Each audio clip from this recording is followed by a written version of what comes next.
Now, wait a second, guys. Was Kamala Harris's campaign just a scam to get people's money? I mean, seriously, the woman that was going to fix our economy, she spent $1 billion on her campaign and then ended up $20 million in debt. President-elect Trump, he broke the news on his X account. He said that he was very surprised that the Democrats, who fought a very hard and valiant fight in the 2020 presidential election, raising a record amount of money, didn't have lots of dollars left over. But now they are being squeezed by vendors and others. He added that whatever we could do to help them during this difficult period, he would strongly recommend we as a party and for the sake of desperately needed unity do. Because he said that we have a lot of money left over and that our biggest asset in the campaign was earned media and that doesn't cost very much. And then of course he ended it with Make America Great Again. Now, let me tell you guys, Vice President Kamala Harris's donors, they're furious after this loss. Some might even want their money back because apparently they were promised that she would win. Watch. The truth is, this is just an epic disaster. This is a $1 billion disaster. Jen O'Malley Dillon promised all of us that Harris would win. She even put videos out saying that Harris would win. I believed her. My donors believed her. And so they wrote massive checks. I feel like a lot of us were misled. And then, Alexa, I was looking at this, the $1 billion campaign and some of the things they spent, $15 million plus for celebrity event production. They paid Oprah Winfrey's organization $1 million. And they were still asking all of these people to give small dollar donations to the campaign. Right. And you see now, after that has come out and that they paid the Call Her Daddy podcast over 6 figures, that's even more egregious now, knowing that FEMA purposely was directed to ignore Trump houses, signs with Trump houses. That's terrible. And the Call Her Daddy example is kind of overall speaking for how the campaign was. It was a lot of smoke and mirrors. There was a lot of celebrity endorsements, free concerts, billed as rallies. There was no substance.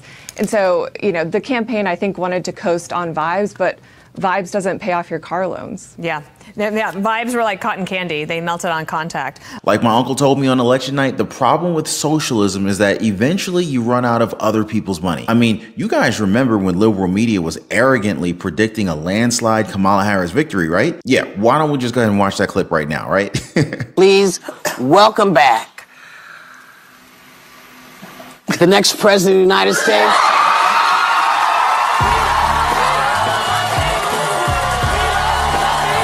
I think it's going to be a blowout, actually. I don't think it's going to be a close race. I think there are going to be those Republicans that just vote for Harris. It'll be tied on Election Day, as always it will. The polls will be tied, and then he'll lose. You call us trash? J.D. Vance, you just effed up in a way that I've never seen in my political life, and I worked for Sarah Palin. Then I would say take Harris over 270 electoral votes. Let these fools in these crypto markets do something. Let them drive the betting line into a favorable place and then take advantage of it. That's what I would do. I think she's going to win. So yeah, guys, what happened to those people? And so now they're mostly just been crying and belly aching over Kamala Harris's loss. Remember, she was the one that said that she would not do anything different. That says it all, right? Meanwhile, Trump is ready to drain the swamp and dismantle the so-called deep state after his election win. Watch. We will clean out all of the corrupt actors in our national security and intelligence apparatus. We will totally reform FISA courts, establish a Truth and Reconciliation Commission to declassify and publish all documents on deep state spying. I will ask Congress to establish an independent auditing system to continually monitor our intelligence agencies to ensure they are not spying on our citizens or running disinformation campaigns against the American people. The first time the government tried to charge Trump with a federal crime was the 2019 Russia investigation, but that didn't work. Under long-standing department policy, a president cannot be charged with a federal crime while he is in office. Charging the president with a crime was therefore not an option we could consider. Then there were 2 impeachment trials, and anti-Trump prosecutors announced a slew of charges against him after he left office.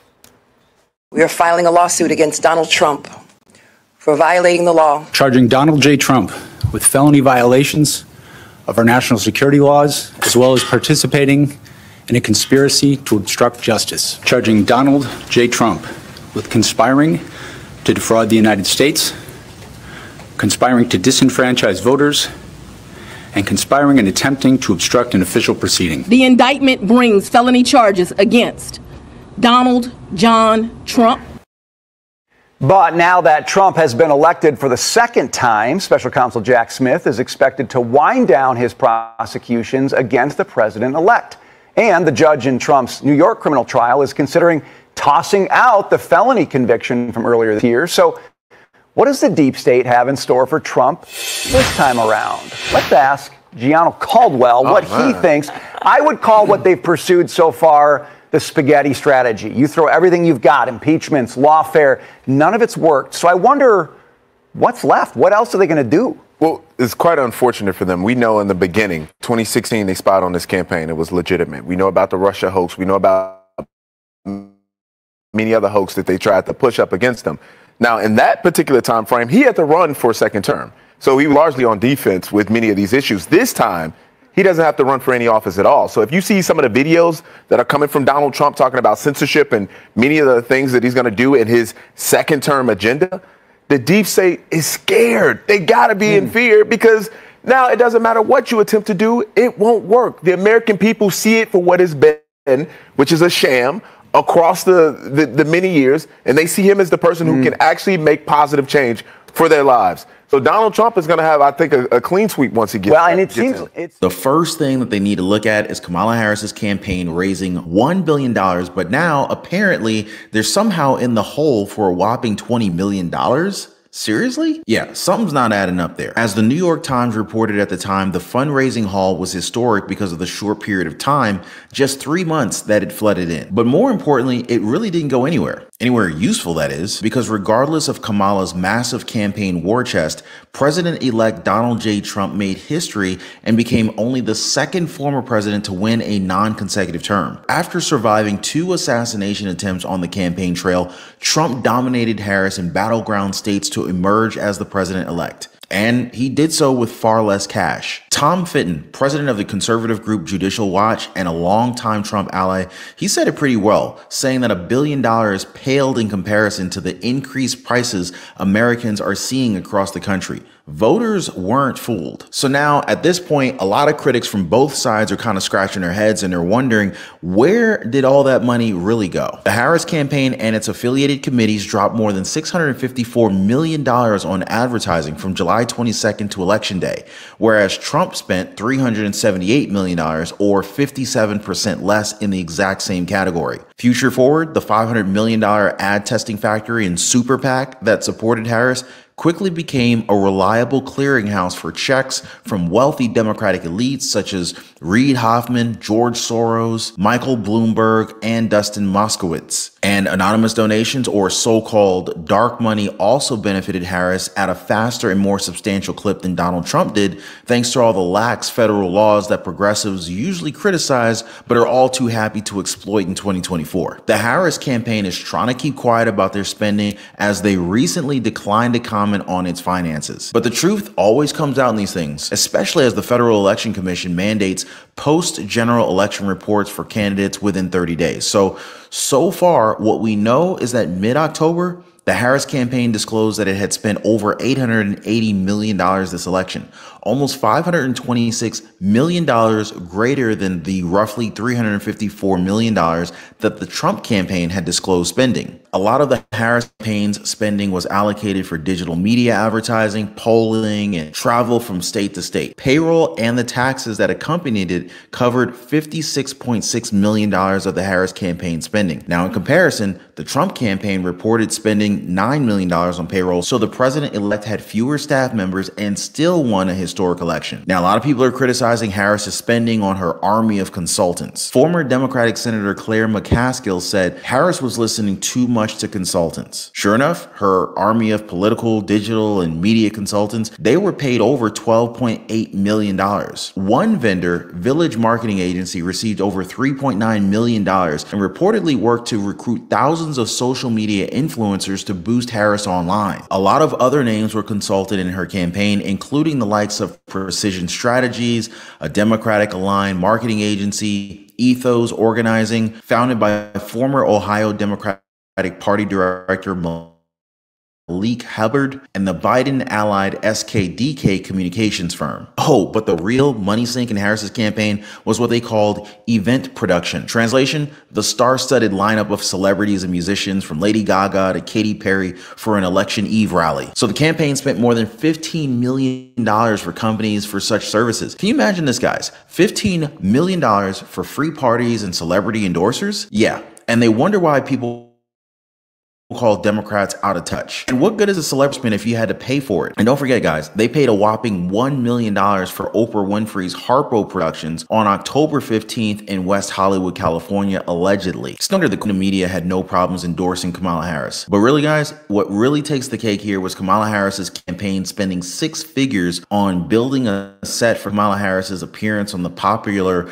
Call Her Daddy podcast with Alex Cooper. Then it turns out that the interview was just filmed in a hotel room in Washington, D.C. There's a whole lot more here, guys, but really what it boils down to is these words from the Republican political strategist Brad Todd. He said that money just can't buy you love or a good candidate. Drop a quick yes in the comments down below, guys. Hit the like button if you guys agree with what we're saying here in the video. And while you guys are at it, why don't you go ahead and subscribe to the channel, turn on notifications. It's totally free to do so. That way you don't miss out on any of our hard-hitting political news and analysis like this one. From Harris's loss, now let's go ahead and talk about Trump's win, because it wasn't just his win, right? As many like-minded Trump-supporting Americans would tell you, with the president-elect's win, regular working-class Americans declared independence from the elite. And this was no ordinary election, guys. You see, Trump overcame 4 clown court criminal indictments, 2 Democratic presidential candidates, and 1 bullet to the ear. But really, guys, Trump would tell you this presidential election and Trump's historic landslide victory wasn't about him. Heck, it wasn't even about Kamala Harris or Joe Biden. Instead, it was about the people. Americans rose up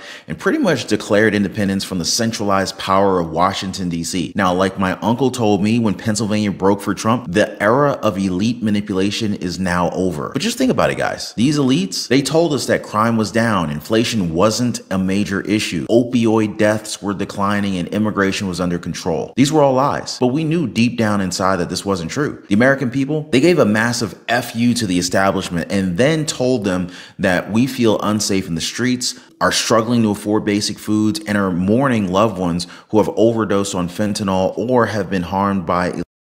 Our elites told us that America was founded on slavery and is still systemically racist. This victory right here, guys, means that the American people don't believe them. And of course, let's not forget, these elites also told us that we were garbage. They told us that we were disposable, deplorable, bitter people desperately clinging to our guns and religion. Elections are a referendum on the party in power, and nearly every poll told us that Americans feel worse off than they did 4 years ago. Now again, this victory, it means that the American people absolutely do not believe them. Telling those same Americans not to believe their lying eyes, it's arrogant and it's condescending. It just shows a Democratic Party that's pretty much dominated by elites and altogether divorced from the realities of the people that are saying that they represent. But let me say this to the Democrats. When you're bleeding Hispanics, the youth, Jewish, urban, and union vote, and even those in AOC's district, it's you. You're the problem. Now, we're looking forward to a better future. America's best days are yet to come with Trump's unique brand of America First conservative policies, and we can make America more safe, more virtuous, and more prosperous for our children. And everyone's on board too. Business executives and 60% of Teamsters union members, Jews in New York, and Muslims in Detroit, evangelical Protestants in North Carolina, and traditional Catholics in Pennsylvania. It includes oil tycoons from Texas and parents who want to ban seed oils, hardworking Black people, white people, Latino people, and others too. And we got to be vigilant, guys. I mean, we've already seen the lemma with all sorts of conspiracies to take down Trump, from the most diabolical theories about Russian influence in 2016 to ridiculous lies about Project 2025 this cycle. Now, again, guys, a sign of weakness from a party that has nowhere to draw strength from anymore. Because Americans, they want their country back. They want to return to sanity, self-governance, and the good life. You know what they're comparing this win to? The 1984 landslide election when Americans re-elected President Ronald Reagan to defeat communism. But now Americans have re-elected Trump to defeat the deep state. But what do you say, guys? Are you ready to kick the deep state's butt together with President-elect Trump? Drop a quick yes in the comments down below, guys. Let me know your thoughts on this one. And while Trump's still former attorney general, local prosecutors and judges need to move on from the spectacle of prosecuting the president-elect. He warned that further maneuvering on these cases in the weeks ahead would serve no legitimate purpose and only distract the country from the incoming administration from the task at hand. Something we definitely need to watch out for as well. The infamous Judge Juan Merchan from Donald Trump's New York case is expected to announce whether the state will proceed with felony conviction proceedings after Trump in the final months before he takes office, or whether to apply claims of presidential immunity expanded by the Supreme Court earlier this year. Honestly, it's a pick your poison kind of deal at this point already for them. The thing is, they wouldn't have reached this point if they would have just stopped to think about what they're doing in the first place. Going after a former president without really being able to clearly prove that he did anything wrong. You know what I mean, guys? Drop a quick yes in the comments and light up the like button to show your support for President-elect Trump and his victory against all of these federal cases and state cases against him. And while you guys are at it, don't forget to subscribe to the channel. Tap that notification for more updates like this sent straight to your phones. And so now it's time for Republicans to turn the tables on the people who waged this lawfare campaign against President-elect Trump. Now, as early as of now, the House Judiciary Committee is demanding that special counsel Jack Smith and prosecutors involved in the investigations produce to Congress all documents related to the probes before the end of the month. House Judiciary Committee Chairman Jim Jordan and Representative Barry Loudermilk, they wrote a letter to Smith saying that the Committee on the Judiciary is continuing its oversight of the Department of Justice and the Office of Special Counsel. So according to recent public documents, prosecutors in Jack Smith's office have been gaming out legal options in the event that President Donald Trump won the election. They said that with President Donald Trump's decisive victory this week, they're concerned that the Office of Special Counsel may attempt to purge relevant records, communications, and even documents responsive to their numerous requests for information. Jim Jordan and Loudermilk warned that the Office of Special Counsel is not immune from transparency or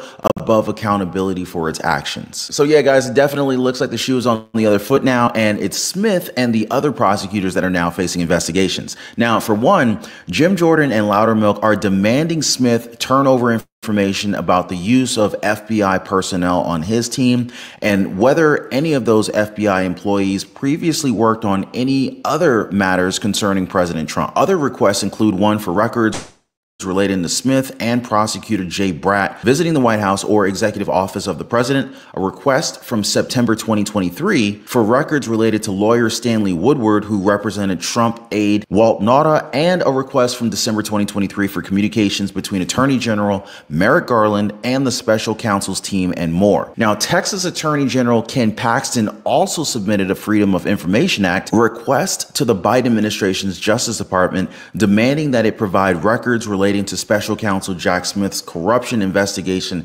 into President-elect Trump. In a release, the Republican AG alleged that former special counsel Robert Mueller, who led a team investigating Trump regarding a false Trump-Russia election collaboration, destroyed records at the end of their investigations to avoid accountability. Now, according to Paxton, it's not real clear why nobody was prosecuted for doing so, so his request is part of their efforts to ensure that Americans are not cheated out of accountability or information again. He added that this pattern of weaponizing the justice system for partisan retribution, it must end. And for those other channels and main media saying that Trump's going to use his DOJ for political purposes, he won't. He just won't. Instead, according to White House attorney Mark Paletta, President-elect Donald Trump used for implementing his agenda. More precisely, he went on to say that the president has a duty to supervise the types of cases the DOJ should focus on and can intervene to direct the DOJ on specific cases.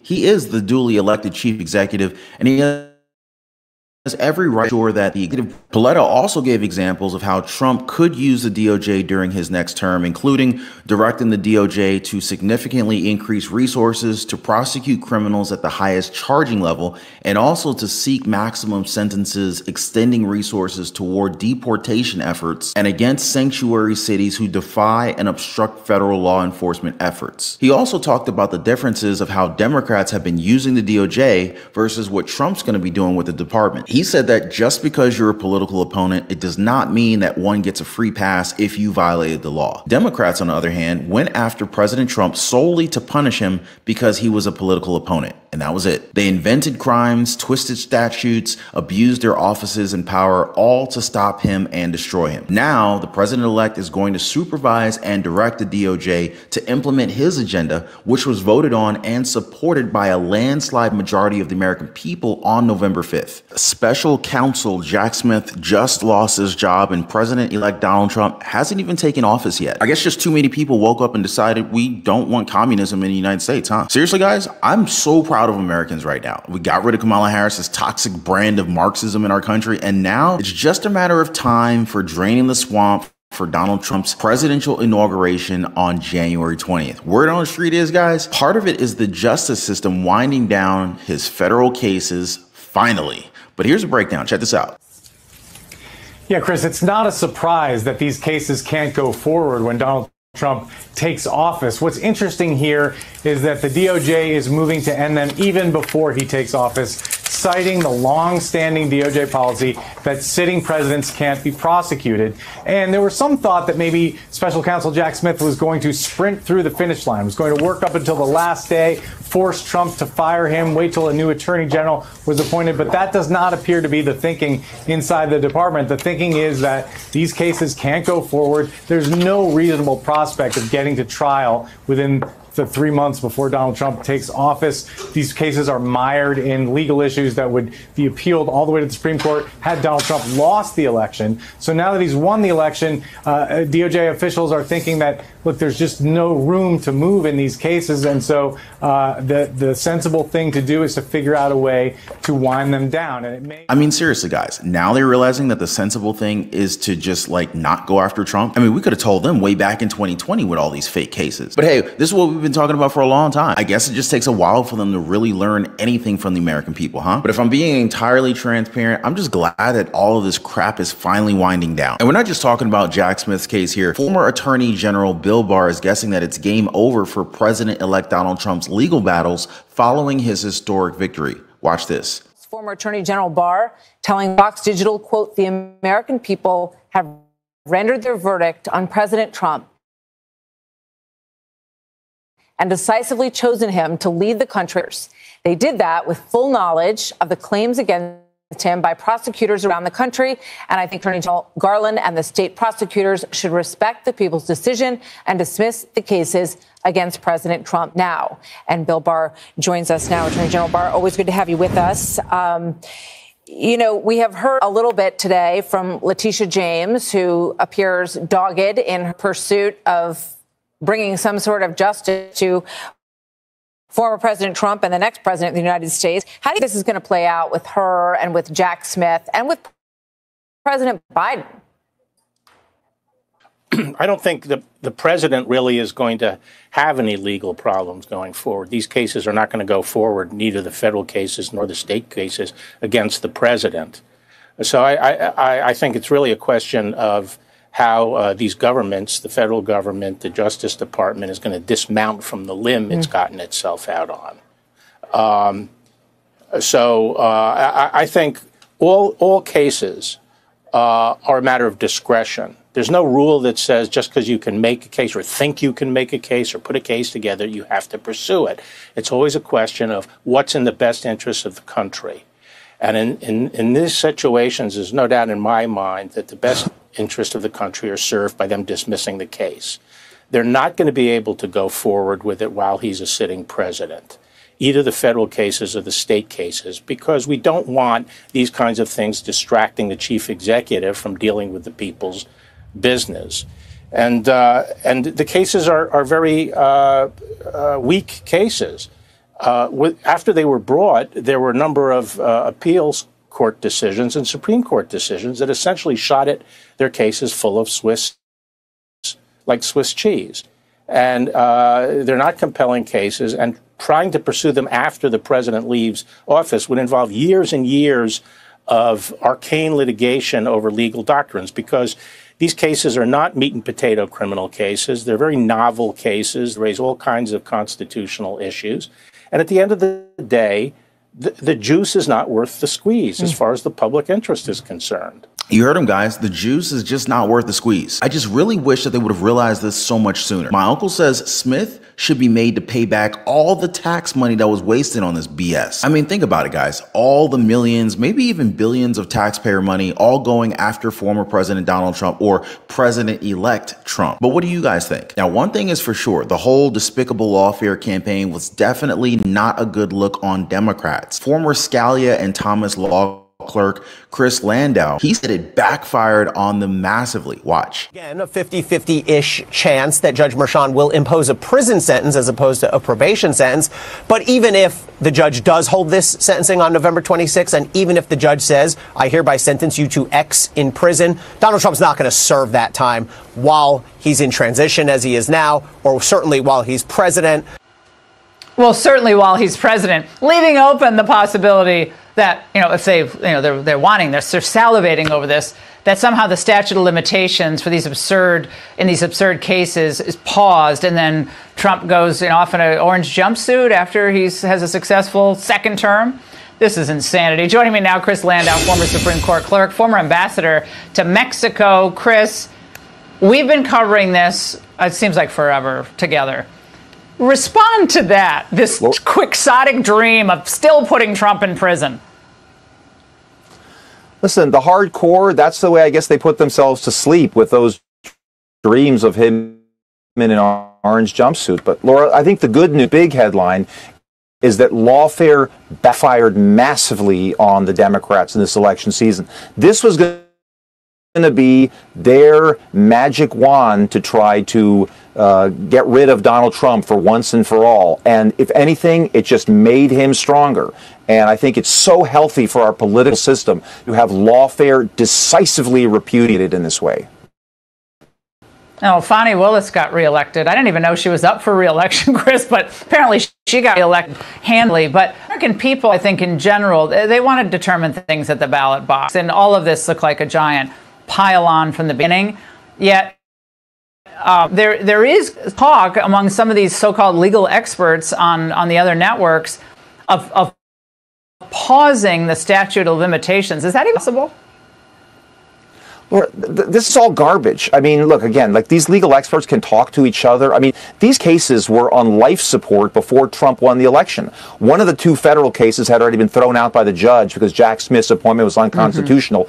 The other one, that Jack Smith won in Washington, got gutted by the Supreme Court's immunity ruling. Fani Smith's thing in Georgia got gutted by her own improper conduct, not to mention the Supreme Court's immunity ruling. And then you have the Alvin Bragg one in New York, where, that sucker is like a target-rich environment for appeal, putting aside the fact that that's also impacted by the Supreme Court's immunity ruling insofar as some of the evidence that was used there. So putting even aside the election, Laura, these things were going down for the garbage cases that they were, as any serious lawyer would tell you, anybody other than the most fevered partisan. And guess what, guys? Trump isn't working alone this time. He's got an army beside him, including us. So stay vigilant, you guys. Now, the other side is definitely not going to be taking this loss laying down. Top of the list of people to keep an eye on is special counsel Jack Smith, who seems to have given up for now. So recently, he filed a motion to vacate all deadlines in the 2020 election interference case against President-elect Trump in Washington, D.C. I say for now because the widely expected move technically stops short of dropping the case entirely against him. But that's something to move to the back burner for now, especially with longstanding Department of Justice policy against bringing criminal charges against the sitting president. Plus, even though the case has not been officially dropped, it sure does appear to be moving in that direction. Something to look forward to. Jack Smith said that his team plans to give an updated report on the special or official status of the case against Trump on December 2nd. Is this where he announces that he's out of a job? Remember what Trump promised. He's going to fire Smith within seconds if reelected, and it looks like Smith is doing it for him. You see, Jack Smith was basically an attack dog for Biden's Attorney General Merrick Garland. He was assigned back in 2022 to investigate both the alleged effort by Donald Trump and his allies to overturn the results of the 2020 election, as well as Trump's keeping of allegedly classified documents at his residence in Florida after leaving the White House in 2020. Hot take, celebrities no longer have influence. Let me prove it. So there are like 300 million people in this country. There are 150 million voters, give or take. And the combined social media followings of the people that endorsed Kamala, meaning Taylor Swift, Beyonce, Selena, Chelsea, Amy, everybody, like powerful people, Obama, Hillary, the combined social media, Jennifer Lopez, etc., the combined number is over 2 billion followers. So over 2 billion followers. And yes, of course, it's what votes matter and what really did it. But over 2 billion followers did not move the needle for 150 million voters. So that means it's spinning wheels, it's useless, it's a flex, and it doesn't even do anything. The truth is, this is just an epic disaster. This is a $1 billion disaster. Jen O'Malley Dillon promised all of us that Harris would win. She even put videos out saying that Harris would win. I believed her. My donors believed her. And so they wrote massive checks. I feel like a lot of us were misled. You guys are not going to believe what Oprah Winfrey just said about Kamala Harris's campaign. Now, we know that Democrats are wild spenders, right? We've seen it in the past few years with the Ukraine war, with our leaders just sending over billions of dollars while they ignore the needs of our own citizens, or the needs of those on Social Security. And yet we have all the money in the world when it comes to war. And this mindset, it seems to have rubbed off on the Kamala Harris presidential campaign. But just imagine having $1 billion and then somehow owing money afterwards. And I can even make this even worse. Her team is now asking for even more money. The election's over and they're still asking for your hard-earned cash. Watch. Kamala Harris had put this out. She's soliciting donations now. She's also apparently trying to sell her list, but she's calling it the Fight Fund. So she wants people to donate to the Fight Fund. And you contrast that, you see it there highlighted, what Donald Trump said over the weekend, whatever we can do to help them during this difficult period, I would strongly recommend we as a party, and for the sake of desperately needed unity, do. We have a lot of money left over. What a contrast.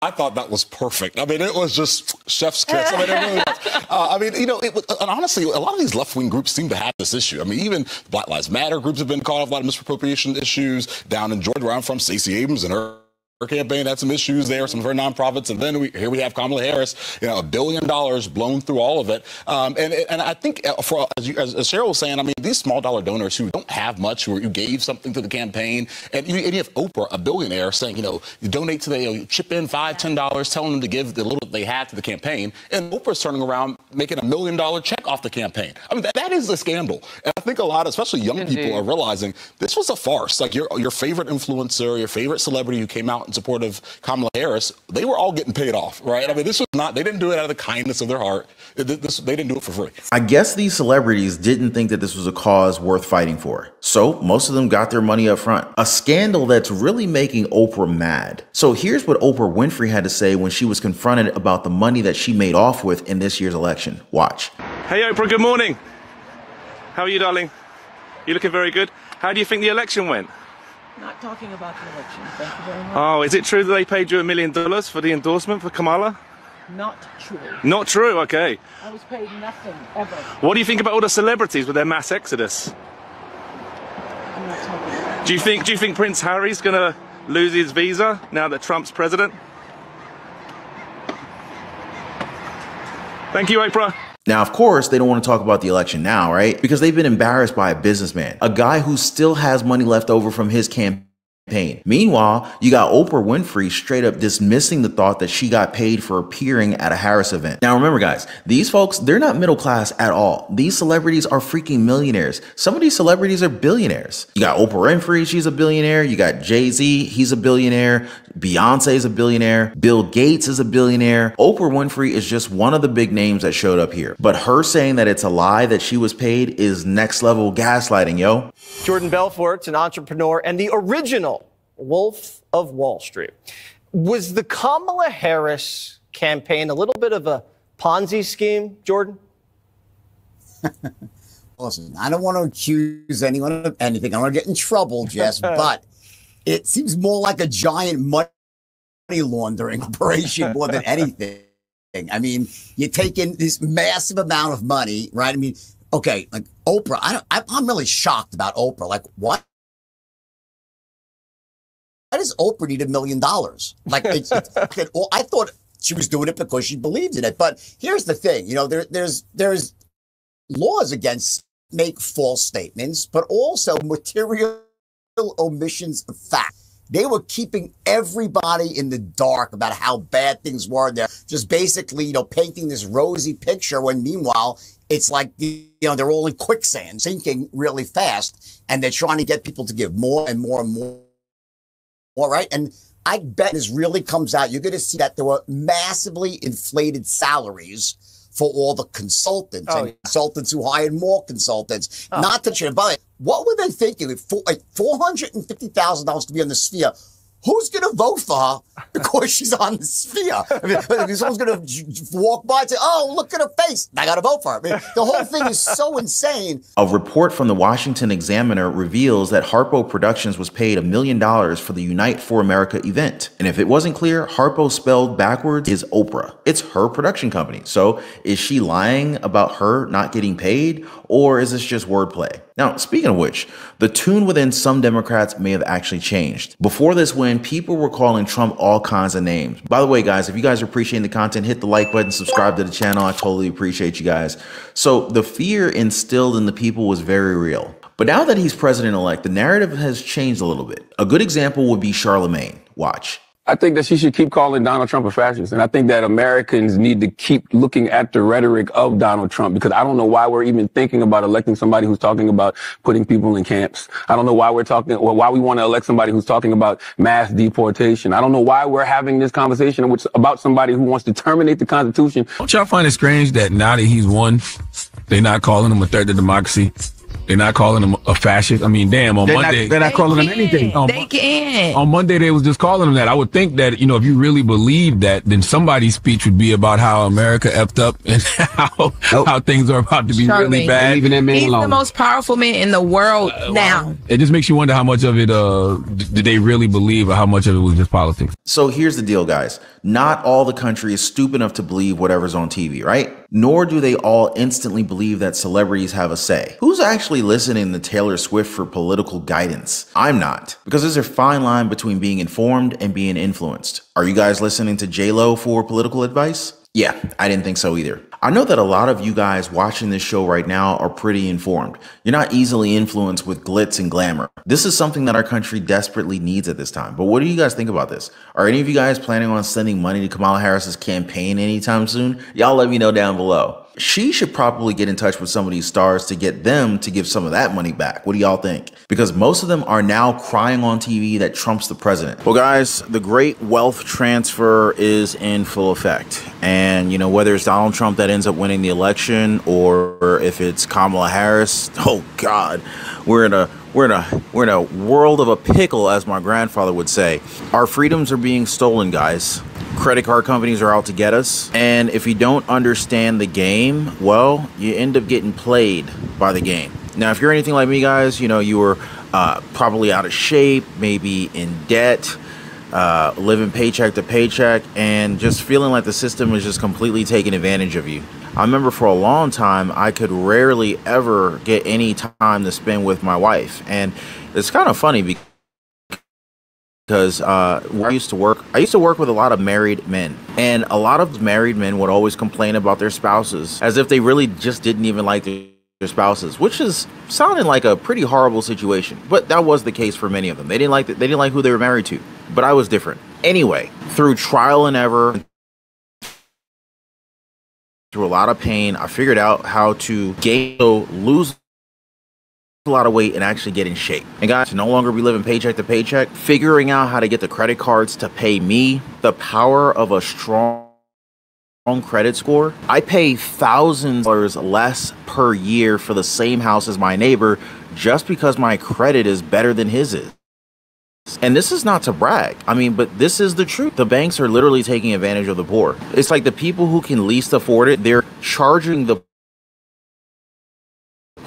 what is like unofficially called tax on the poor. I mean, I'm now at a point where, Number one, I don't pay for credit cards. In fact, credit card companies pay me to use their cards. And I figured out how to build a lifestyle that is just ultimately very, very healthy. I lost a tremendous amount of weight and I put on a lot of muscle. But when I was struggling, I wish I knew people who knew these things. So anyway, I decided to create a community of like-minded people who are also interested, just like me, in living better. So if you guys want to join my community, it's called the Liberty Pursuit Network. It is brand new. Come on over. I'd love to have you guys and join like-minded people. Be positively motivated by others who are also on the same pursuit. So I'm going to leave a link for you guys so you can join me over on the Life Pursuit Network in the description down below this video. So check it out, guys, and let's not be a victim of this great wealth transfer that is taking place right now.